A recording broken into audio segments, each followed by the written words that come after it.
there is violence to people. Oh, You know what I mean? So that's it. The only thing they understand is violence. Good conversation, they never understand it. They only understand violence. So, it's a very barbaric world. So yeah, but it was, it saved me. It was the best thing I said after the 10, 11 years of being an idiot. Then I kind of woke up. I picked a book up called well, no, true story. I was watching Oprah. I know it might not be good for my street cred, but I was watching Oprah. And she had this lady named Rhonda Byrne come on, and Rhonda Byrne wrote a book called The Secret, and the book talked about energy and just how you just change your energy and change your life. And I said, that's kind of simple. Let me check it out. For some reason, I was intrigued. I was attracted by the book, and I wound up getting the book, and the book became my lifesaver. It taught me how to channel my energy. It taught me how thoughts become things, and what you think is who you are.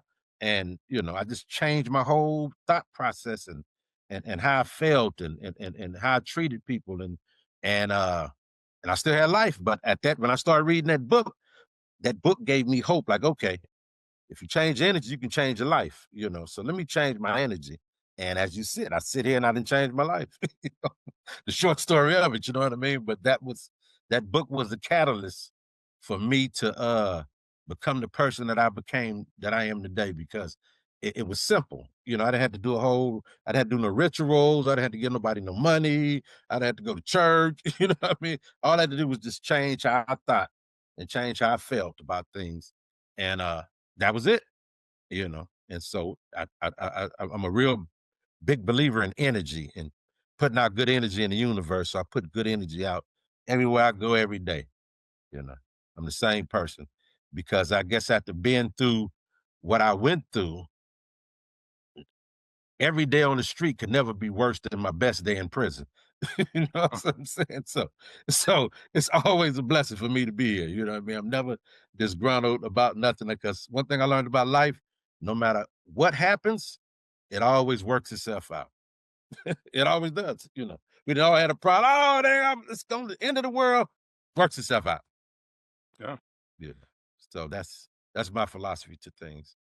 But that book was it. That book is the catalyst for me. They got me out of prison because it changed my thoughts, and I started putting out good energy in the universe. And it took me 5 parole board hearings to get out of prison, but on that fifth one, I picked the book up along about the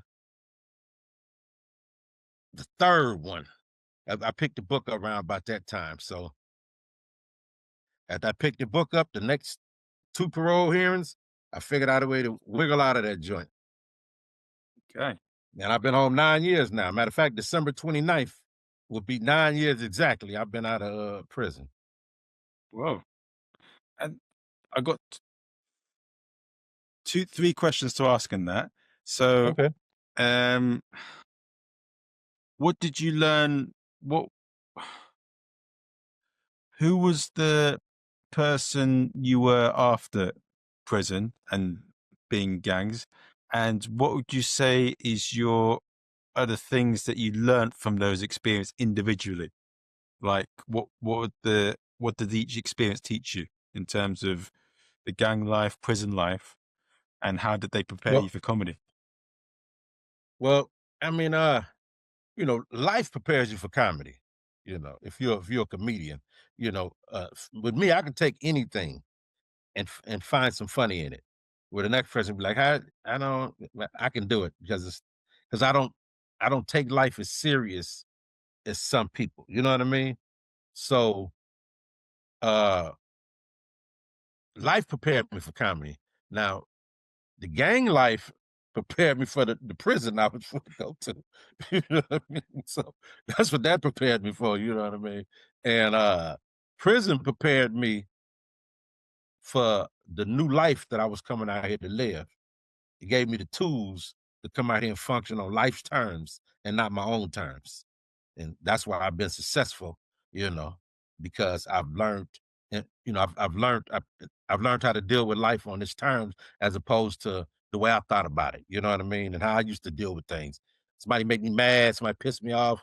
I had a different reaction than I got today. You know what I mean? So, you know, I've learned, how, like I said, it's all about energy at the end of the day, you know. Even if somebody's putting out negative energy towards me, I'm gonna put positive energy back out to them. I'm not gonna put fuel on the fire no more. I'm not, you know what I mean? I used to put fuel on fire, like, oh, you think you tough, huh? Let me light it up a little bit. Let's see how tough he really is. You know what I mean? Let's go. You know what I mean?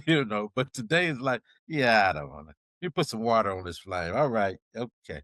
Because I'm gonna keep my energy positive. I can't allow somebody else's negative feelings and emotions to dictate how I feel or how the rest of my day proceeds.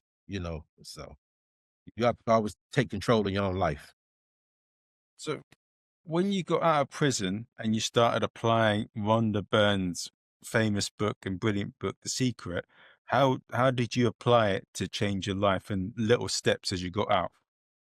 Well, like I said, I started applying it in prison. So that was once I learned it in prison, it was easy on the street because prison is a controlled environment, you know what I mean? And you don't have the option to not be around somebody you don't want to be around in prison. You know what I mean?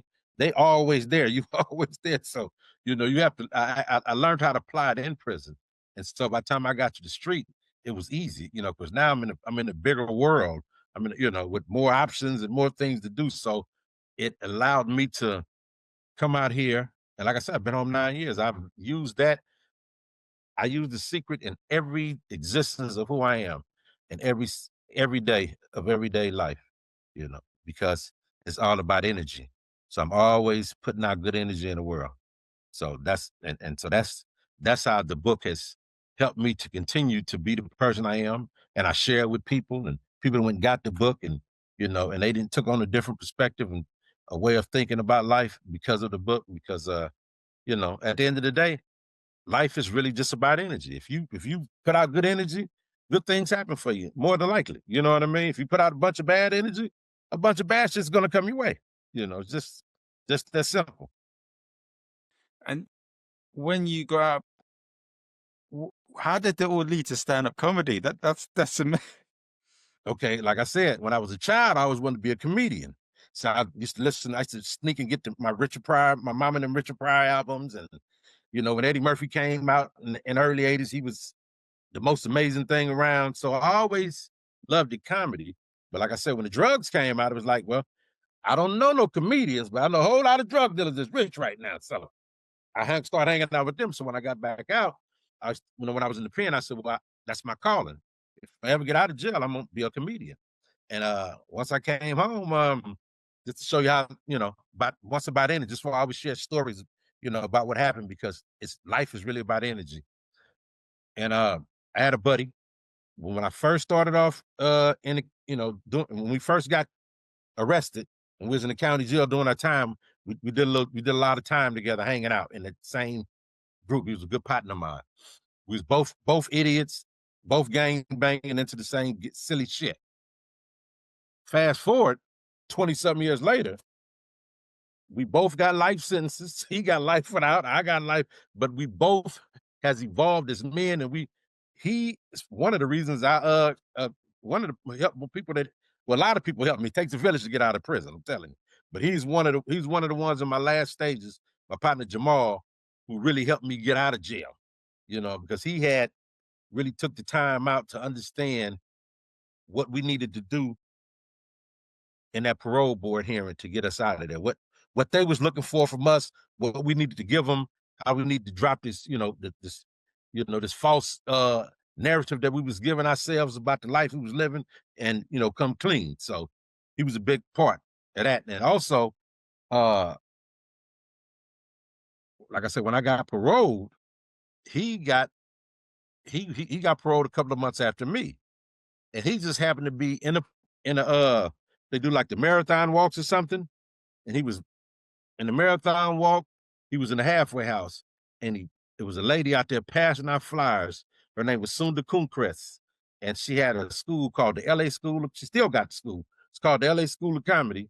And she handed him a flyer, and he was like, "I got a buddy that's hilarious," and called me right then on the phone.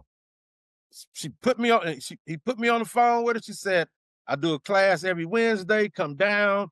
I love to see what you got. The next Wednesday, I went down there. I had never done no stand-up, but I always been funny. So I went up there and just got up there and just was funny.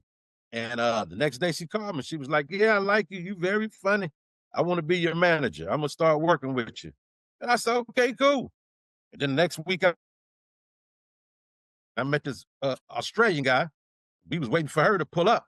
She was late, because she half white and half. Well, she's like half German and or switching something and half black. So the black side of her was late as usual. And so me and the white guy was sitting out there. So me and the Australian guy was sitting out there talking, and I'm telling him my story, and he want to be a comedian like me. So she comes and I do my set. I had to leave because I was in a halfway house, so I had to go back at a certain time. And then the next day she called me again, and she was like, "Hey, remember the guy you was talking to?" I said, "Yeah." She was like, "He likes you." I was like, "I don't get out like that. Y'all got me confused. Just because I was in prison, I don't do that." Wrong guy, wrong guy. I'm not into that. No Diddy here. And that wasn't the case. She was like, "Well, he's a billionaire, and he loves your story. He want to see, can he help you out?" And I'm like, "Sure, yeah, okay, whatever." Long story short, Peter Drysdale is a billionaire. Him and his father owned the Westfield malls. They sold him about 30 billion a few years ago. Good friend of mine gave me I had learned this new word. I never knew this word because you don't learn this word in the black community. This is a white people's word. It's called a stipend. I never knew what a stipend was. He said, "I'm gonna give you a stipend." I said, "Well, shit, I don't know what it is, but if the billionaire gonna give it to me, it must be good." I had to go Google it. Google, what is stipend? He gonna give you some money the whole year. I said, "Look at God, look at God, look at God." But yeah, he gave me a stipend, and I signed the contract for a nice few thousands of dollars, and we flew around for a whole year telling jokes. And this was my introduction back home. I think I'd been out like 4 months after doing 23 years. I was flying around on planes with a billionaire, shooting a reality show. So, but it all stems back from my partner in the penitentiary. I told you, so my partner Jamal. So shouts out to my partner Jamal. Yeah. So and that was how I got into that was my introduction into the comedy, and it hasn't stopped yet. I've been on tour with Mike Epps for the last 5 years now, on the West Coast. We got in fact, we're gonna be at the improv. We at the improv, we're at the improv Irvine. We're at the Irvine Improv this weekend. We got 5 shows. So, life has been amazing.